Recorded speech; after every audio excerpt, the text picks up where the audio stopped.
1 April 2026 ফ্লোরিডার Kennedy space center থেকে সন্ধ্যা 6:35 আর্টিমাস 2 spacecraft launch হয়ে সরাসরি মহাকাশে পাড়ি দেয়। এটি সত্যি একটি বিশাল ঘটনা। এখন এটা এত বড় বিষয় কেন? কারণ 1969 সাল থেকে 1972 সালের মধ্যে, যেখানে চাঁদে মোট 6টি মিশনের মাধ্যমে 12 জন মানুষ চাঁদের মাটিতে পা রেখেছিল, সেখানে তার 54 বছরের মধ্যে নাসা এখনও পর্যন্ত দ্বিতীয় অন্য কাউকে আর চাঁদে পাঠানোর চেষ্টা পর্যন্ত করেনি।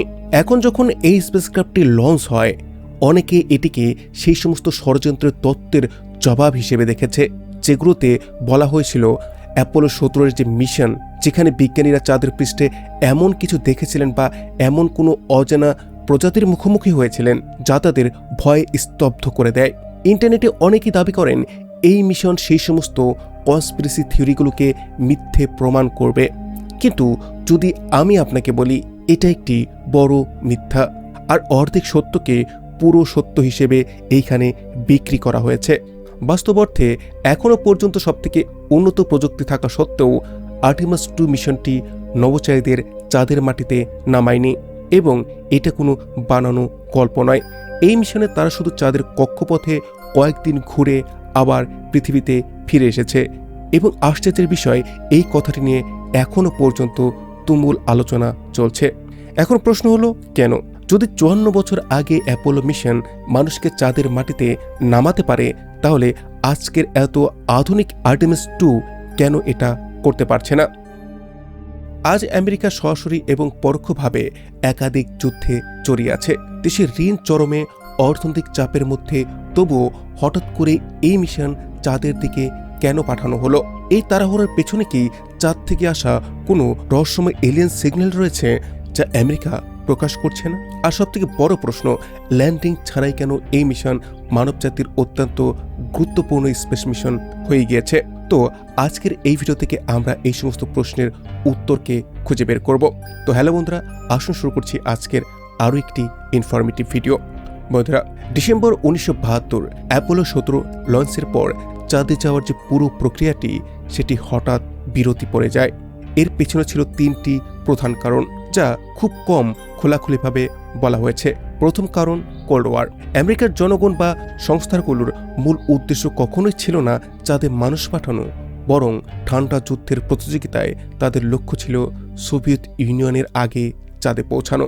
একবার অ্যাপোলো 11 সেই লক্ষ্য পূরণ করে ফেললে বাকি লুনার মিশনগুলো জনগণ এবং প্রশাসনের কাছে ধীরে ধীরে গুরুত্ব হারাতে শুরু করে। দ্বিতীয় কারণ, খরচ। অ্যাপোলো মিশনগুলো একসময় আমেরিকার মোট বাজেটের প্রায় 5% খরচ করেছিল। ভিয়েতনামের যুদ্ধের কারণে 20 বছর ধরে চাপে থাকা অর্থনীতি, বাড়তে থাকা ঋণ, সব মিলিয়ে পরিস্থিতি খারাপ হচ্ছিল। ফলে সরকারকে জনকল্যাণমূলক প্রকল্পে বেশি গুরুত্ব দিয়ে নাসার বাজেটকে অনেকটাই কমাতে হয়। তৃতীয় কারণ, প্রযুক্তি। 1967 সাল থেকে 1972 সালের মধ্যে 17টি অ্যাপোলো মিশন পরিচালিত হয়, কিন্তু প্রযুক্তিগত উন্নয়ন সীমিত থাকার কারণে প্রতিটি মিশন থেকে পাওয়া ডেটা প্রায় একই রকম হয়ে যাচ্ছিল।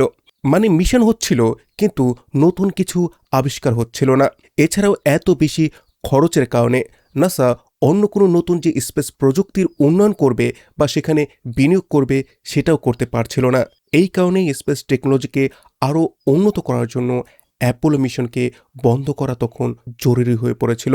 কিন্তু সেই সময়কার ওই বিরতি ছিল সাময়িক, যতক্ষণ না আবার চাঁদে যাওয়ার প্রয়োজন পড়ে বা প্রযুক্তি যথেষ্ট উন্নত হয়। প্রায় 50 বছর পর সেই প্রযুক্তিগত উন্নয়ন সম্ভব হয় এবং 2022 সালে শুরু হয় আর্টেমিস মিশন।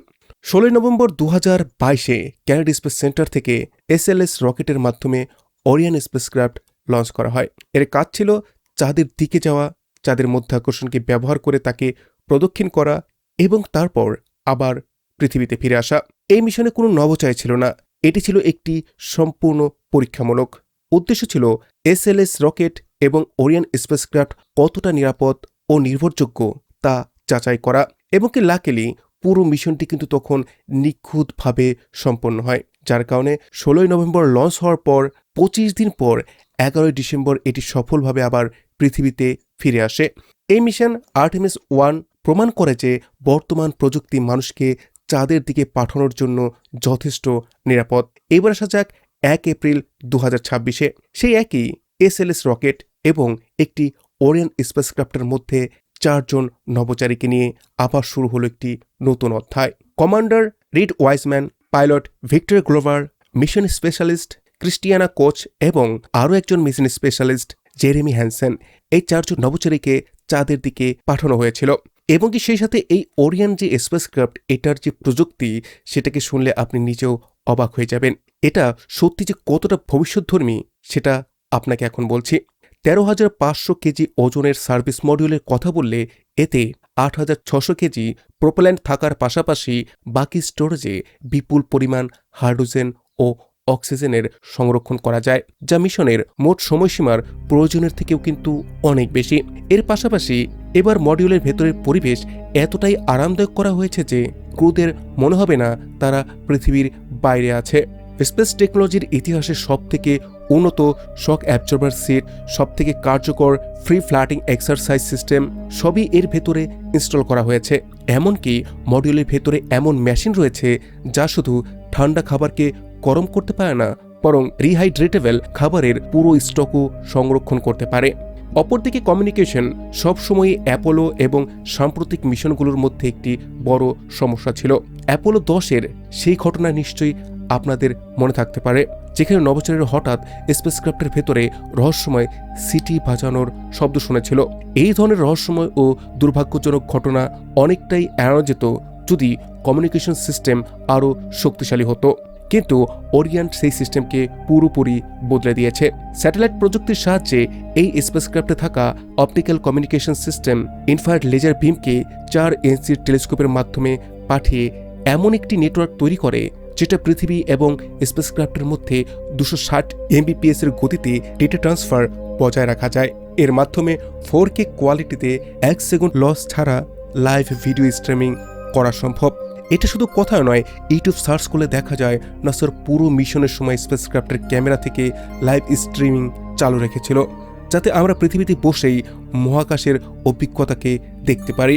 2 এপ্রিল তোলা পৃথিবীর ছবিও এই আর্টেমিস মিশনের নভোচারীরা পাঠিয়েছিল, যা দেখায় কমিউনিকেশন কতটা মসৃণভাবে কাজ করছে, যেন মহাকাশে বসেই কেউ হোয়াটসঅ্যাপ বা ফেসবুককে ব্যবহার করছে। এছাড়াও বিশেষ তাপ প্রতিরোধী উপাদান দিয়ে এর বাইরের হিট শিল্ড তৈরি করা হয়েছে, ফলে পৃথিবীতে ফেরার সময় যখন এটি ঘন্টায় 25,000 মাইলের গতিতে প্রবেশ করেছিল, তবুও ঘর্ষণের তাপে ভেতরে কোনো ক্ষতি হয়নি। Inertial management unit, star tracker, optical camera, sensor algorithm এবং অটো অ্যাডাপ্টার সিস্টেম এতে রয়েছে। যদি লঞ্চের সময় বা ফিরে আসার সময় কোনো জরুরি পরিস্থিতি তৈরি হয়, তাহলে এই সিস্টেম স্বয়ংক্রিয়ভাবে বিপদকে শনাক্ত করে ক্রু মডিউলকে মূল যান থেকে আলাদা করে দেবে, যাতে মূল যান ধ্বংস হলেও নভোচারীরা নিরাপদে থাকে। অপরদিকে স্পেস স্যুটের কথা কি বলবো, টাচ স্ক্রিন গ্লাভস, হেলমেটের ভেতরে মাইক্রোফোন ও স্পিকার, আর এমন ডিজাইন যাতে নড়াচড়া করতে কোনো অসুবিধা না হয়, সবকিছু এর ভেতরে রয়েছে। সবথেকে বড় কথা, এই স্যুটগুলো এতটাই মজবুত যে যদি কেবিনের পুরো এয়ার প্রেসার সিস্টেম নষ্ট হয়ে যায় এবং ভেতরে সম্পূর্ণ মহাকাশের মতো পরিস্থিতি তৈরিও হয়, তবুও এই স্যুট নভোচারীদের 6 দিন পর্যন্ত নিরাপদে বাঁচিয়ে রাখতে পারবে। তাহলে ভাবুন তো, এই মিশনের জন্য স্পেসক্রাফটের ভেতর থেকে শুরু করে স্পেস স্যুট পর্যন্ত কতটা নিখুঁতভাবে সব কিছুকে তৈরি করা হয়। তবুও এই প্রস্তুতির পরেও 5 এপ্রিল 2026-এ আর্টেমিস মিশনের ফ্লাইট ডিরেক্টর জার্ড ফ্লিংস আপডেট দেন, স্পেসক্রাফটের টয়লেট নষ্ট হয়ে গেছে। সম্ভবত কেউ ব্যবহার করার পর বর্জ্য পানি জমে বরফ হয়ে যাওয়ায় পুরো সিস্টেমটি ব্লক হয়ে যায়। ভাগ্য ভালো যে মিশনটি ছোট, তাই নভোচারীদের ইউরিনাল ব্যবহারের পরামর্শ দেওয়া হয়েছে, না হলে মাঝপথে এই ধরনের সমস্যা ঠিক করা প্রায় অসম্ভব। আর এমন ছোট সমস্যা থেকেও পুরো মিশনটি বড় কোনো ঝুঁকিতে পড়তে পারত। এখন আপনার স্ক্রিনে এই পুরো মিশনের একটি মোটামুটি সময়সূচি দেখা যাচ্ছে। 1 এপ্রিল সন্ধ্যায় 6:45 লঞ্চ হওয়ার পর 2 এপ্রিল স্পেসক্রাফটটি পৃথিবীর কক্ষপথে প্রবেশ করে। পৃথিবীর কক্ষপথকে পুরোপুরি ছেড়ে 2 এপ্রিলের মধ্যে এটি ট্রান্সলুনার অরবিটে প্রবেশ করে। এরপর 4 এপ্রিল পর্যন্ত মহাকাশের পরিবেশে এর সমস্ত যন্ত্রপাতির পরীক্ষা হয়। সব ঠিকঠাক মতো কাজ করছে কিনা তা যাচাইয়ের জন্য। এই সময় ভেতরে থাকা ক্রুদের কাছ থেকেও নিয়মিত ফিডব্যাক নেওয়া হচ্ছিল, যাতে বোঝা যায় মানুষের জন্য যে সমস্ত ফিচার যোগ করা হয়েছে সেগুলো ঠিকভাবে কাজ করছে কিনা, নাকি কোথাও কোনো সমস্যা হচ্ছে। 5 এপ্রিল লুনার স্ফিয়ার অফ ইনফ্লুয়েন্সে প্রবেশ করার পর 6 এপ্রিল এটি চাঁদের সব থেকে কাছাকাছি যায় এবং সেই সময় চাঁদ থেকে এই অরবিটারটির দূরত্ব ছিল প্রায় 4100 মাইল। এই অবস্থাতে পৌঁছে এটি চাঁদের মাধ্যাকর্ষণ শক্তিকে ব্যবহার করে স্লিংশট ম্যানুভারকে সম্পন্ন করে এবং নিজের গতিপথ আবার পৃথিবীর দিকে ঘুরিয়ে দেয়। 10 এপ্রিল এটি আবার সমস্ত ক্রু সদস্যদের নিয়ে পৃথিবীতে ফিরে আসে, যেটা সম্পর্কে আপনারা আমার ফেসবুক পেজে ডিটেলভাবে জানতে পেরেছেন, যেখানে আমি প্রতি মুহূর্তর আপডেটগুলো আপনাদেরকে দিয়ে যাচ্ছিলাম। এখন প্রশ্ন হলো, যদি আর্টেমাস 2 এবং এই পুরো অবকাঠামো এতটাই সক্ষম হয়, তাহলে বিজ্ঞানীরা এটিকে চাঁদের মাটিতে নামাতে ভয় কেন পাচ্ছেন? এর উত্তর এক লাইনে দিলে বলতে হয়, আর্টেমিস 2 পুরো আর্টেমিস মিশনের জন্য ঠিক সেই ভূমিকা পালন করছে যা অ্যাপোলো 11-এর আগে অ্যাপোলো 10 করেছিল। 20 জুলাই 1969-এ অ্যাপোলো 11-এর মাধ্যমে প্রথমবার মানুষ চাঁদের মাটিতে পা রাখে এবং ইতিহাস তৈরি করে, কিন্তু তার আগে অ্যাপোলো 10 মিশন পরিচালিত হয়েছিল, যা আর্টেমাস 2 এর মতো চাঁদের কাছে গিয়ে আবার ফিরে আসে, শুধু এটি নিশ্চিত করার জন্য যে সেখানে নিরাপদে পৌঁছানো সম্ভব কিনা।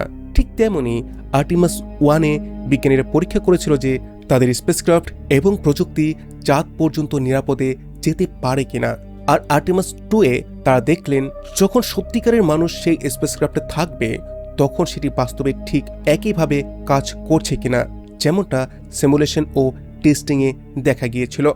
এখন যেহেতু এই মিশন সফল হয়েছে, তাই খুব সম্ভবত 2027 সালের মাঝামাঝি সময়ে আর্টেমাস 3 লঞ্চ হবে, যেখানে 2 জন নভোচারী চাঁদের মাটিতে পা রাখবে এবং 1972 সালের পর প্রায় 55 বছর পরে সেটাই হবে সেই ঐতিহাসিক মুহূর্ত যখন মানুষ আবার চাঁদের মাটিতে পা রাখবে। তবে এই ল্যান্ডিংটি কিন্তু পুরোপুরি শেষ গল্প নয়, বরং এইখান থেকে কিন্তু গল্প শুরু হবে। ধারণা করা হচ্ছে আর্টেমাস 4, যেটা 2028 বা 29-এ মিশন শুরু করবে, সেখানেও নভোচারীরা চাঁদে যাবে, কিন্তু সেই সময় পেলোড পাঠানো হবে, যার মাধ্যমে সেখানে মানুষের বসবাসের জন্য অবকাঠামো তৈরি করা শুরু হবে, যেমন ক্যাম্প, আশ্রয়কেন্দ্র ইত্যাদি। এরপর আর্টেমাস 5 এবং কি পরবর্তী মিশনগুলোর জন্য আরও উন্নত প্রযুক্তি নিয়ে গিয়ে সেই অবকাঠামোকে বড় করবে আর নতুন নতুন ঘাঁটি তৈরি করবে, এবং কি শেষ পর্যন্ত এটা বলা ভুল হবে না, 2040 সালের মধ্যে চাঁদে একটি পূর্ণাঙ্গ মানব সভ্যতা গড়ে ওঠা আর কল্পনা নয়, সেটা বাস্তবতা হয়ে উঠতে পারে। এলন মাস্ক ইতিমধ্যেই স্টারলিংক অবকাঠামো এমনভাবে তৈরি করেছে যেন মহাকাশের স্যাটেলাইটের মাধ্যমে চাঁদ পর্যন্ত ইন্টারনেট পৌঁছে দেওয়া সম্ভব হয়। এর পাশাপাশি ধারণা করা হয় চাঁদে এমন অনেক খনিজ সম্পদ রয়েছে যেগুলোর পৃথিবীতে বিপুল মূল্য ও চাহিদা রয়েছে। তাই চাঁদে বসতি গড়া কোনো দান খয়রাত নয়, বরং এটি ভবিষ্যতের এক বিশাল লাভজনক ব্যবসা। লুনার মাইনিং ভবিষ্যতে সম্পদের যে মানচিত্র সেটিকে বদলে দিতে পারে। গবেষণায় দেখা গিয়েছে চাঁদের পৃষ্ঠে বিপুল পরিমাণ হিলিয়াম 3 রয়েছে, যা থেকে এমন শক্তিশালী ফিউশন এনার্জি তৈরি করা সম্ভব যা একসময় পৃথিবীর এনার্জির যে সমস্যা সেটার অনেকটাই সমাধান করতে পারে। পৃথিবীতে রেডিও ইন্টারফেয়ারেন্সের কারণে আমরা সবসময় নিখুঁত ডেটা পাই না, কিন্তু যদি সেই গবেষণা অবকাঠামো চাঁদে স্থাপন করা হয়, তাহলে মহাকাশ থেকে পাওয়া সংকেত ও ডেটার মান অনেকটাই উন্নত হয়ে যাবে। গবেষকদের মতে মাইনিং, লুনার রিসার্চ এবং স্পেস ট্যুরিজম সব মিলিয়ে এই পুরো ইকোসিস্টেম $1 ট্রিলিয়ন অর্থনীতিতে পরিণত হতে পারে, এবং এটি হবে ভবিষ্যতের আরও বড় এক পরীক্ষার মঞ্চ। আমরা কিভাবে অন্য গ্রহের সভ্যতা করে তুলতে পারি তার, যা শেষ পর্যন্ত মঙ্গল গ্রহের বসতি স্থাপনের পথকে তৈরি করবে। যে কল্পনাকে একসময় অসম্ভব বলে মনে করা হতো, তা এখন আমাদের চোখের সামনে বাস্তবে রূপ নিচ্ছে। তবে এই বিষয়ে আপনার মতামত কি, অবশ্যই কমেন্টে জানাবেন। আপনারা অনেকেই আর্টেমাস 2 নিয়ে জানতে চেয়েছিলেন, তাই ভিডিওটিকে তৈরি করলাম। এখন আপনারা যদি আরও জানতে চান যে নাসা কিভাবে চাঁদে বাড়ি বানাবে, কিভাবে একটি পূর্ণাঙ্গ কলোনি তৈরি হবে, সেটিও আমাকে কমেন্টে লিখে জানাতে পারেন। Thanks for watching. Take care, bye by.